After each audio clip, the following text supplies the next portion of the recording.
So then, all of our heroes, a couple of our villains, they go to this island. Shang Tsung's got a tournament, and it's for the control of Earth. We've got these bad dudes in this place called Outworld, and they want to take over Earth. And to do that, they have to win this Mortal Kombat tournament. And Earth sends its mightiest fighters, which for some reason Shang Tsung like personally invites, even though it's like, shouldn't this be the job of the Earth Realm, like Raiden, the protector of Earth Realm? Shouldn't he be recruiting the fighters? But no, it's Shang Tsung for some reason, who's the bad guy. Listen, man, you're recapping it while also picking it apart, man. These moments made sense at the time. Well, that all there is left to say about this movie. We got Johnny Cage, Sonya Blade, Liu Kang, and Raiden.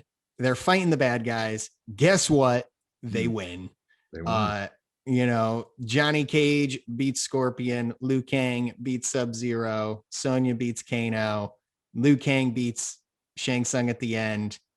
Zippity doo dah. We're all walking arm in arm down the yellow brick road at the end. But is it the end? Because then Shao Kahn, the big bad, the man behind the man, comes up, and he's like in a really bad, I don't know if it's prosthetics or just like a Halloween store mask. I will destroy you all, you fools. He's like, I'm here for the sequel. for the listeners and the viewers now, hey, for y'all that are just saying like, oh, that can't be all that happened. That's pretty much all that happened. There's just like little comedic moments and like subpar fight scenes sprinkled in throughout all of the signposts. You know what I mean? Like you meet the characters. Sonya Blade she has a vendetta against Kano. That's why she's there. Johnny Cage is an action star, but he wants to prove that he's a real martial artist. That's why he's there. Liu Kang wants to beat Shang Tsung. That's why he's there.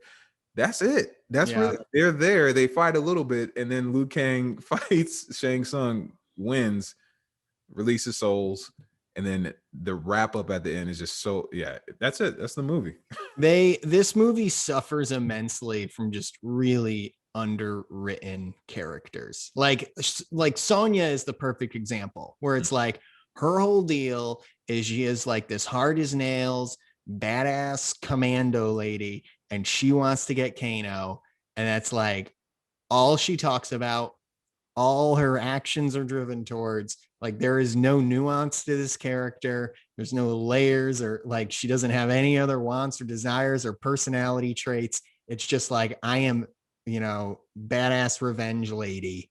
Yeah. And then once she gets her revenge, which is pretty early in the movie, honestly, that fight, not a lot of build up to it. They get to the island and it's just like, all right, time to fight.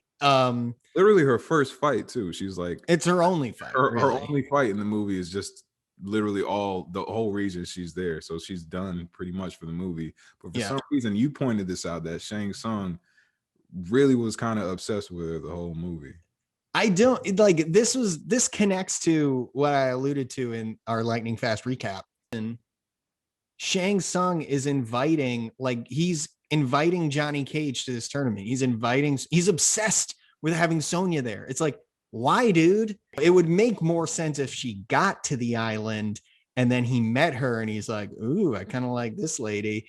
But instead he's like been following her around for years. I don't know. He's like well aware of who she is before the story even starts. He hires Kano only because he knows that Sonya will follow him into the you know what I mean? And also, you might be noticing that we're leaving somebody out in our description, Raiden. That's because he was barely in this movie, bro. He didn't do anything in this movie, but I remember him so vividly. But his presence there was just kind of just like quippy little asides here and there, man, just to use the rest of the CG budget for sparklers and electricity. That's he also had this crazy voice. I don't know if you noticed. Yeah, he's an awkward fit for this movie, and he's underused. Everybody, even the characters who are like central to the story, like the main characters, I would say, are Liu Kang and Johnny Cage. They literally just exist to like walk around and fight people and then also say platitudes. Raiden's even worse off because he doesn't even get to fight anybody. He just walks around saying platitudes. You must believe in yourself. or you will never win. And the only two people who are like kind of fun and like actually seem like they're performing in this movie and they know what the movie is are Shang Tsung and Kano. Right. And yeah, man. Killed in his third scene. Sucks. I really liked him, but you know, they didn't use him. They only had room for one villain.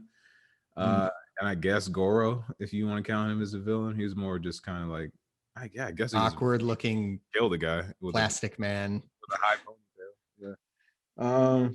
Yeah. So that's the movie. That's how it wraps up. That's it. What was your favorite moment rewatching this? The favorite moment are I honestly think it was just the moments where the ninjas came out. That's why people want to see this movie. They want to see Sub-Zero and Scorpion in live action, man. And those battles, those were the best battles of the movie, and rightfully so. You know, I mean, even with Reptile, Liu Kang's battle with Reptile, that was like probably the most intense battle of the movie. You know what I mean? And it still holds up. It's still pretty cool. The music is dope. You know, like I think that yeah, no, that all still hit for me, and it's all still really, you could tell that's where all the money and the time and the thought process went into just working out those battles. And then plot narrative, you know, we don't really need that, and they were right, they didn't need it, you know, with this opening song that they have, and with the battles with Scorpion and Sub-Zero and Reptile, they're good. $100 million at the box office. Yeah, I think I agree. I would say my favorite moment of the movie is probably the Johnny Cage Scorpion fight. One of the things I actually buy about this movie is people literally just walk around this island and get into fights, seemingly totally at random, which is I'm okay with, because it just feels like that's sort of the premise of the tournament. Like at any time somebody could challenge you to a fight and whatever, and they, you know, shoehorn in one interesting location and then everything else is like in a dark room or something like that. So it's like, all right, we got one in at least. I think that the negative about having these fights totally at random is there's no build up to them. They're not like a payoff for anything. Mhm. And so when you get to the Reptile Liu Kang fight, for example, which in my opinion is probably the most impressive from like a martial arts point of view. It has the most impressive fight combinations in it. But at that point in the movie, we're kind of over it. We've seen like 5 fights and like 3 of them have sucked. So like, let's just get through this. It's like, we don't need another fight in a dark room. But yeah, that fight to me is one of the best fights from a visual standpoint, and it comes early enough in the movie where it's, you know, still entertaining. They get really creative with how they incorporate the super moves. It has kind of like a fun ending, you know. So I think that was a good scene where they were incorporating the video game stuff that made the video game fun into a different medium. Yeah, no, yeah, that was dope for sure, and I agree on yeah, I think this is our first time we agree on our favorite moments of the movie. Wow. My least favorite moment of the movie, I'll go and you can hear what yours is if you agree with this, is probably the Sub-Zero Liu Kang fight.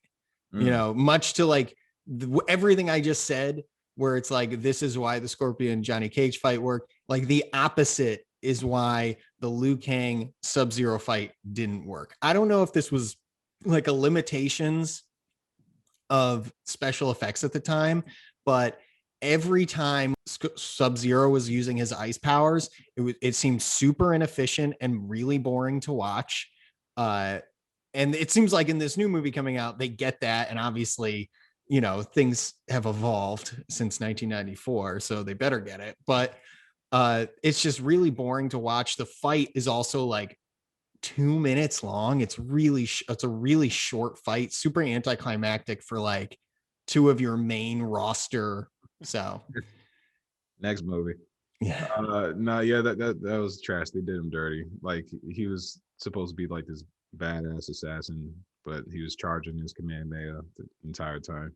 Whack. My least favorite part of this movie was Katana. Just have just the entire her Just existence. the entire use of that character was just not needed at all, man. Like she's a dope ass character in the games, but in this movie, I pictured her as like a integral part of this movie to like as an ally of the team, but she had like 2 lines in this movie. And they were the exact same thing. Pretty much, you must believe in yourself. That's it. Okay, I'm trying. This dude is like freezing stuff, and there's a reptile right there that just kicked me through a wall, but I believe in myself. Okay, and I did. Yeah, she was white, but like the funny part about it is that every time they showed Katana, you hear woodwinds in the background. It's just like ooh, every time, and she wouldn't say anything. She'd just be staring like this. Yeah, that was. Yeah, that was my least favorite part of the movie. Yet another person who just had nothing to do in this movie.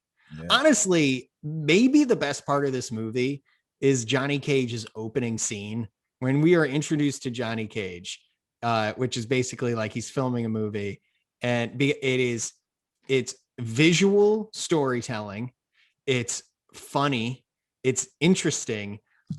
There's a director there who looks exactly like Steven Spielberg. And so in doing research, a lot of great research tidbits for this movie, and I'll just say this now because we're talking about it, or I brought it up. That was originally supposed to be Steven Spielberg. Steven Spielberg was going to be in this movie. Scheduling conflicts prevented him. Scheduling conflicts, my ass. He read that script. He was a fan. He apparently was a fan of the game, and wanted to be in the movie. And they were going to give him this little cameo. But like, there's this great moment too, when a PA walks up to Johnny Cage offset and he's like, hey, there's somebody here who wants to talk to you. And he's like, who is it? And he's like, oh, I don't know. And he's like, you let somebody on set and you don't know who they are? And he's like, you learn so much about Johnny Cage as a character. It's a fun little take on Hollywood and stuff. I mean, make a whole movie about that.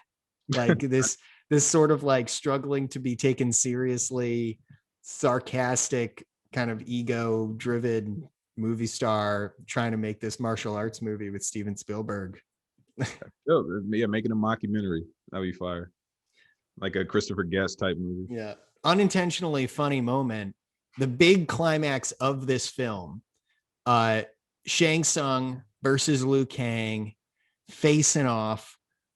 Liu Kang's starting to get the upper hand. Shang Tsung's got to start pulling out the big guns. He's got to start getting shifty. What is his big plan? Right in front of Liu Kang's face, he's going to shapeshift into Liu Kang's brother. And Liu Kang buys it. He's like, my brother is here? Jen? And he's like, why did you let me die? I need you. This isn't like a thing where it's like The Exorcist and the devil is speaking in Father Karras's mother's voice, and he's like, I know you're not my mom, but I feel so guilty about this, like it's really upsetting.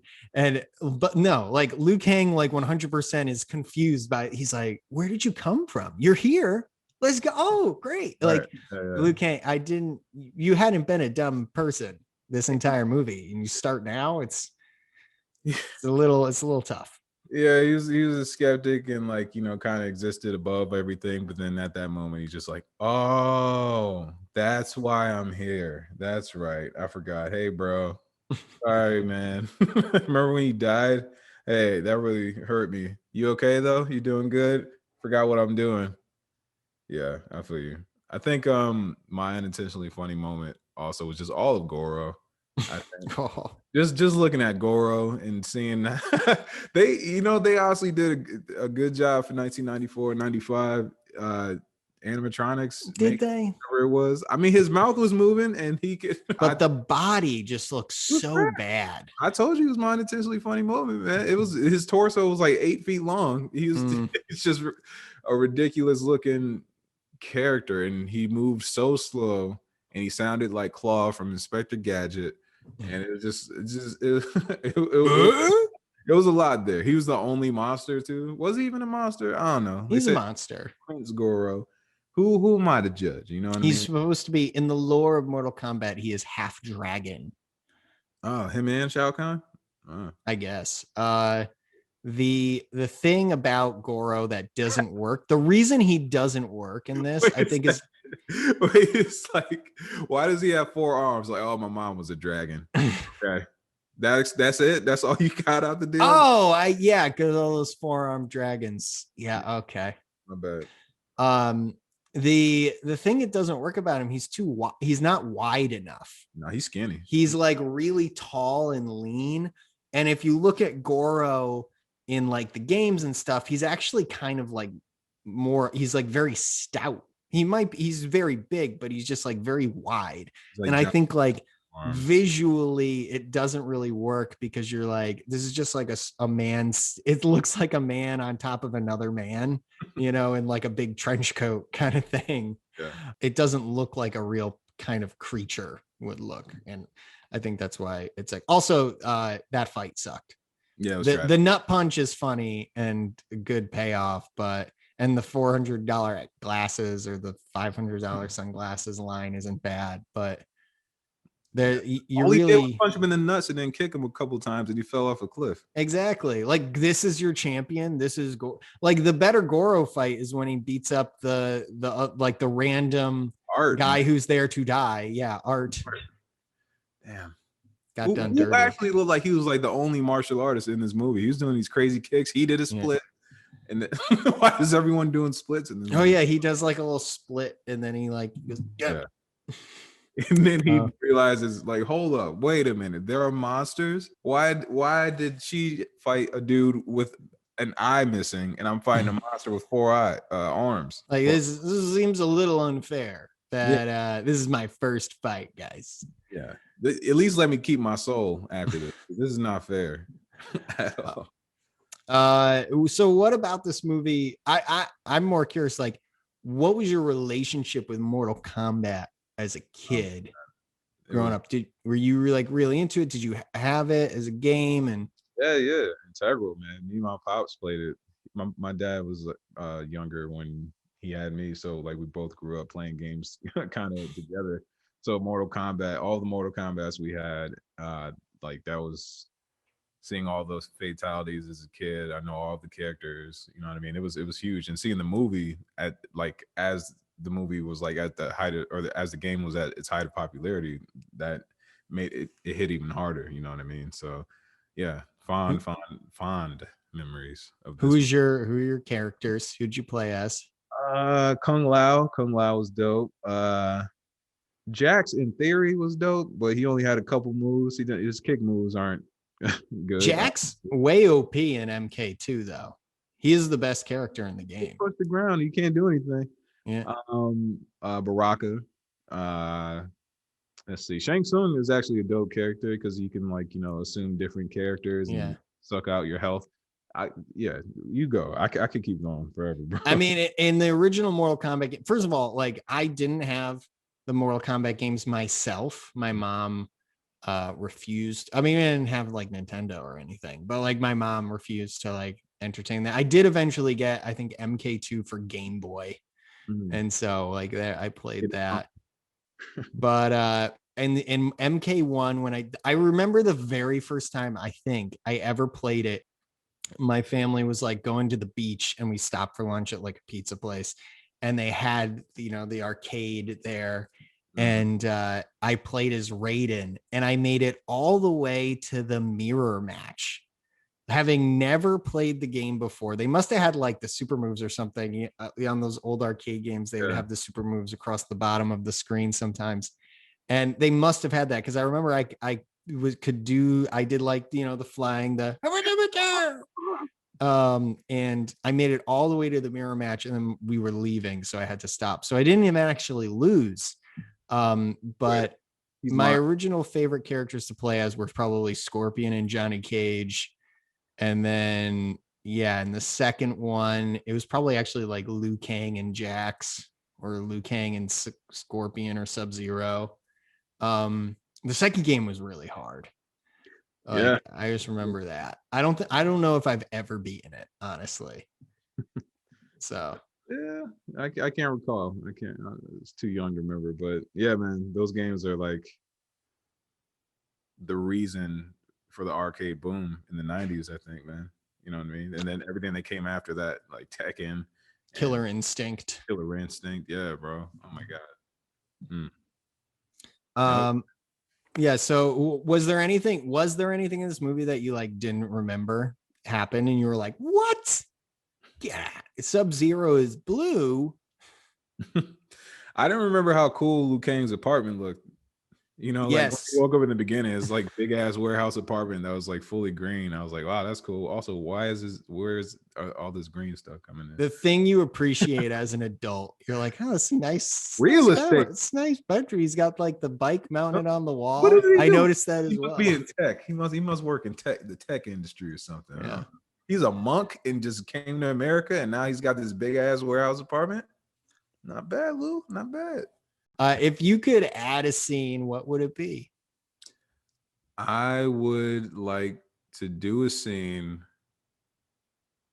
with art, because while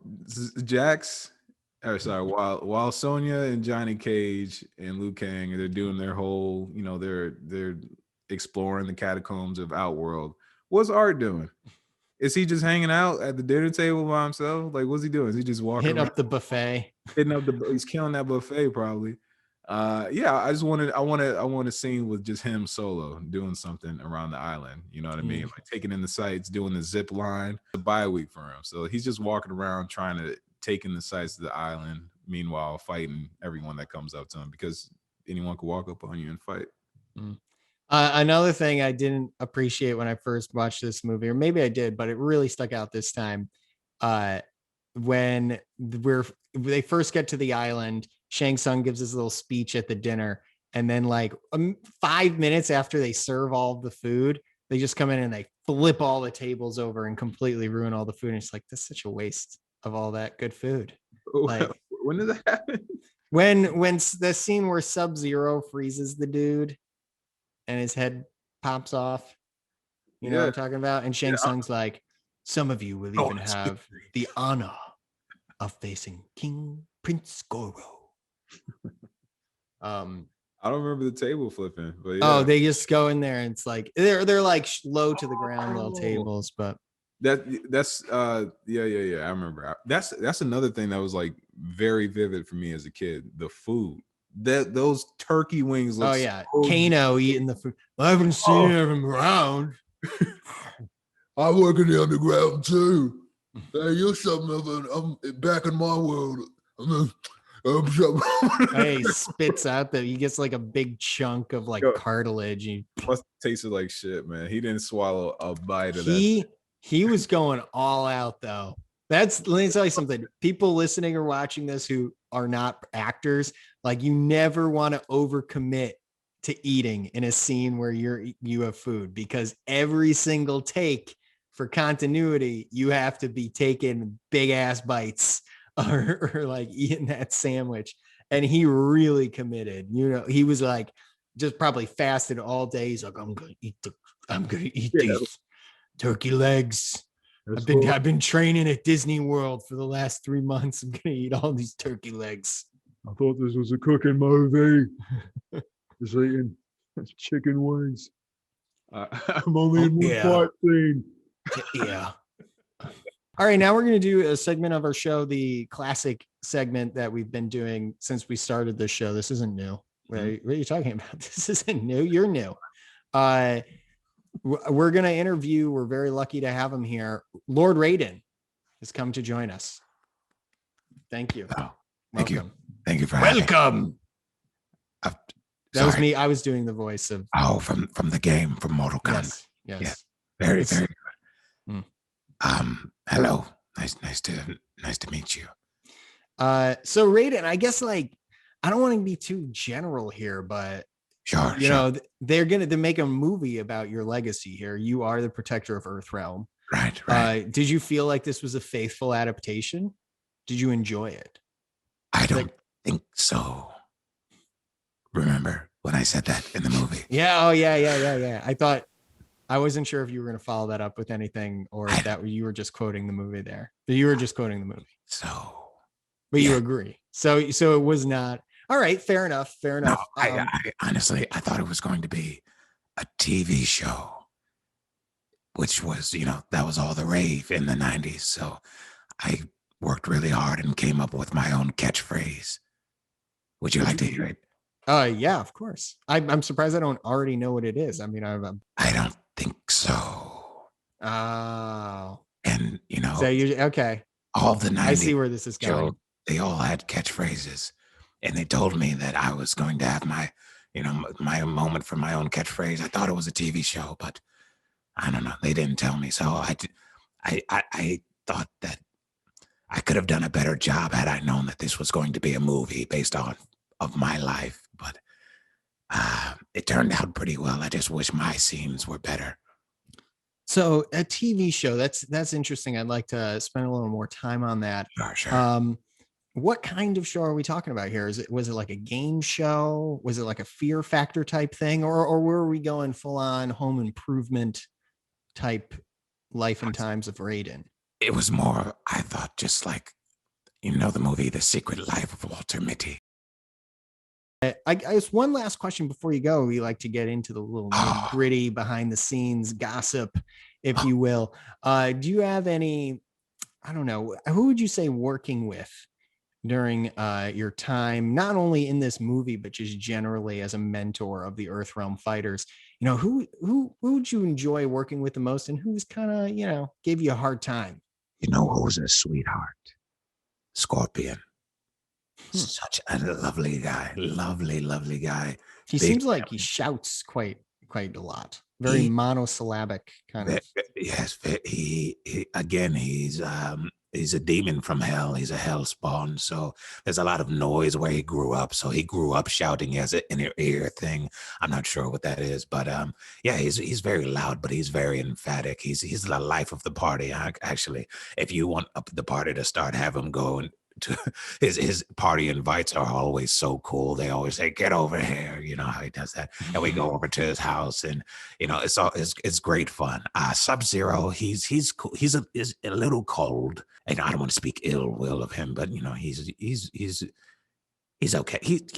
Everyone's fine. I don't know. I don't want to get in trouble on the podcast. We're all here to have fun. Oh, okay. Well, thank you very much for coming to join us, taking time out of what I'm sure is a absolutely brutal schedule, just constantly training, because there's so much on the line. You lose too many times in a row in Mortal Kombat, and that's it. You lose. It's your soul. Your literal soul is on the line. But to that, I say, I don't think so. I had a great time coming here. I would gladly come back anytime. I really appreciate you guys having me. Stay in touch, all of you. Will do. Thank you. That was Lord Raiden. Lord Raiden. Nice dude, man. Yeah. It was in the comedy. Yeah. Yeah. It was good of you to just kind of let me take the reins there and ask him the questions. It was riveting. It was riveting. Yeah, no problem. I was just in awe of his presence, man. I mean, like, he kind of just appeared here, like in a cloud of electric smoke or whatever. Yeah. So I was just kind of in shock and just really starstruck. But yeah, man, yeah, you killed it. Great job. I guess now we can just move on to the big climax of this episode. Shao Kahn. Did this ruin your childhood, Devin? No. For a second, I wasn't sure if your screen had frozen. Hell no, man. This movie is dope. It's still dope. It's still stupid. It's a stupid movie. It's so stupid. But it's a good movie. It's fun, man. It's fun for the whole family, fun for kids. It's not that violent, even though the first scene is of a dude getting his back broken. By our standards, I think kids will be like, what's this? This is a light PG-13. This is PG-13. Light PG. There's no blood in it. There's no real blood in it. Even like people are getting like impaled on spikes, and there's no blood in this movie. They go to great lengths to make this approachable to like 11-year-olds. Yeah, this movie was good, man. It holds up. I think the CGI doesn't hold up, but I think that it adds to it the cheesiness of it. It's good. My childhood still intact.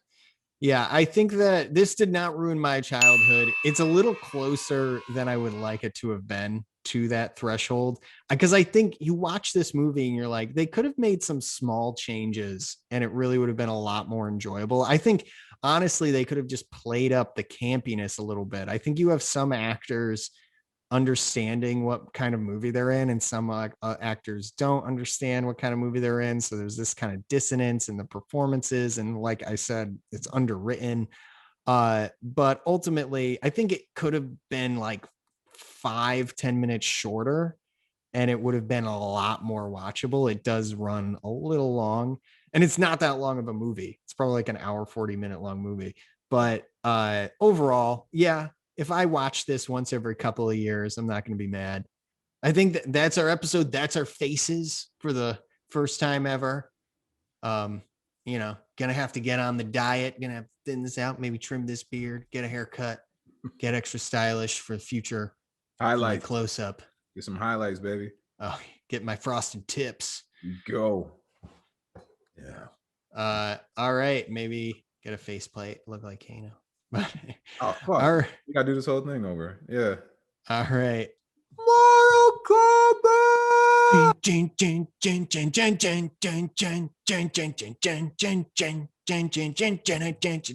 Fight. That was a good fight.